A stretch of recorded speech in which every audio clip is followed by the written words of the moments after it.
کہ اب جب حساب کتاب شروع ہوگا تو دو حقوق آئیں گے، ایک حقوق اللہ، ایک حقوق العباد۔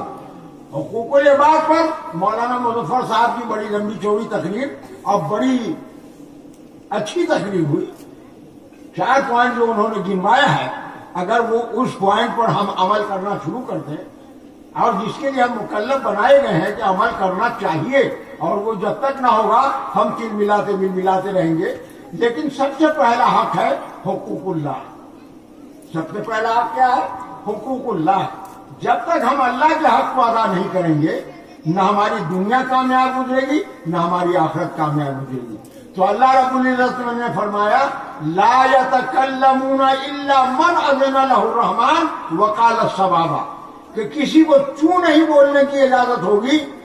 اگر کسی کو اجازت بھی ہوگی بولنے کی کہ کیا کہنا ہے، تو بات وہی سنی جائے گی اور قبول کی جائے گی جس کی بات سچی ہوگی اور پکی ہوگی۔ اس کی مثال ایسے سمجھیے کہ پولیس شنکر چوک پر کھڑی ہوئی ہے، کسی پان کی دکان پر، کسی چائے کی دکان پر آپ بھی کھڑے ہوئے ہیں، پاکٹ مار کو پاکٹ مارتے ہوئے پولیس بھی دیکھ رہی ہے اور آپ بھی دیکھ رہے ہیں، پولیس پکڑ کے لے گئی۔ بڑی دلیری ہوگی آپ کی جو آپ جا کر کے وہاں کہیں کہ حضور بے قصور ہے، وہ ڈنڈا اٹھائے گا اور کہے گا کہ کمیشن ایجنٹ ہے تم، کیا تمہیں پاکٹ ماری کرا رہا تھا، کیا تم نے نہیں دیکھا کہ اس نے پاکٹ مارا ہے؟ تو اس کی سفارش قبول ہوگی؟ یہ تھانے دار نے خود دیکھا اور ساتھ میں رہنے والے نے بھی دیکھا کہ اس نے پاکٹ ماری کی ہے۔ ہاں، اس پاکٹ مار کے ساتھ اگر 2-3 پکڑا گیا بے قصور، یہ سمجھ کر کے کہ یہ بھی اسی گروپ کا آدمی ہے، تو اس کے بارے میں سفارش کی جا سکتی ہے، اور تھانے دار 25 مرتبہ سوچے گا کہ ہم نے اپنی آنکھ سے تو ایک ہی کو دیکھا تھا، شک میں لیا ہے کہ شاید اس کا گروپ ہو، تو یہ ان کے محلے کے ہیں، یہ سچ بول رہے ہوں گے، تو اس میں کچھ کہنا سننا ہوگا۔ تو اللہ رب العزت وہی فرماتے ہیں کہ لا یتکلمون الا من اذن له الرحمن وقال صوابا، 5 گفتگو ہم نہیں سنیں گے۔ ہاں، شرط یہ ہے کہ صحیح بات بولی جائے جو قبول کرنے کا لائق ہو۔ تو دوستو اور بزرگوں، اللہ رب العزت نے اعلان فرما دیا، آقا دو جہاں صلی اللہ تعالی علیہ وسلم نے اپنی ساری زندگی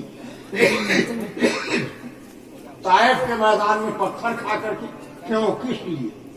آقا دو جہاں صلی اللہ تعالی علیہ وسلم کو اللہ رب العزت اگر پیدا نہیں فرماتے تو نہ زمین کا وجود ہوتا، نہ آسمان کا وجود ہوتا، اور نہ جنت دوزخ کو اللہ رب العزت پیدا فرماتے۔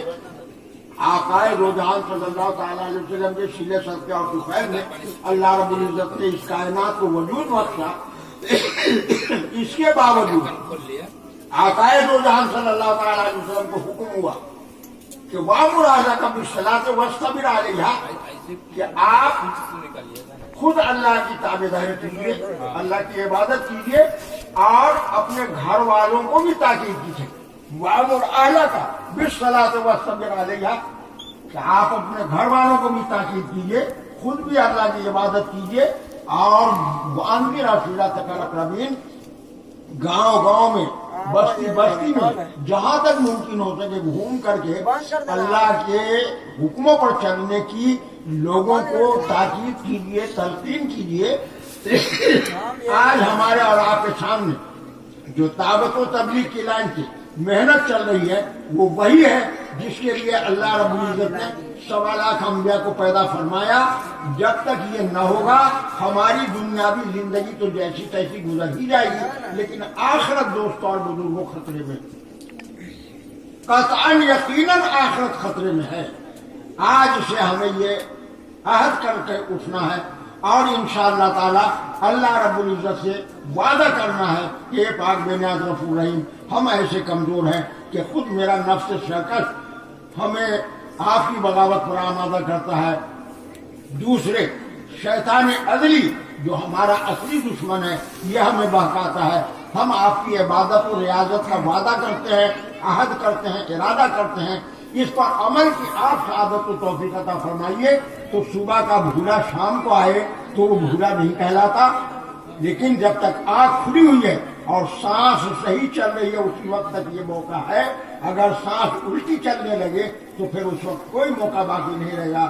دوستوں اور بزرگوں، کہنے سننے سے زیادہ اللہ رب العزت ہم تمام لوگوں کو عمل کی شہادت و توفیق عطا فرمائے۔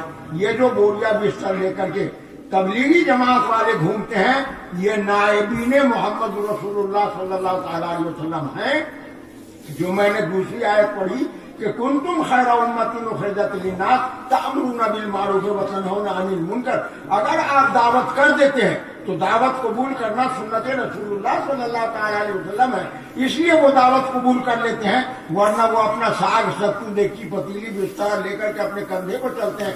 کیا وہ ایم ایل اے کے کینڈیڈیٹ ہوتے ہیں؟ کیا وہ ایم پی کے کینڈیڈیٹ ہوتے ہیں؟ کیا یہ مکھیا کے امیدوار ہوتے ہیں؟ کیا وہ پنچایت سمیتی کے امیدوار ہوتے ہیں؟ کیا وہ ضلع پریشد کے امیدوار ہوتے ہیں؟ وہ ہمارے سب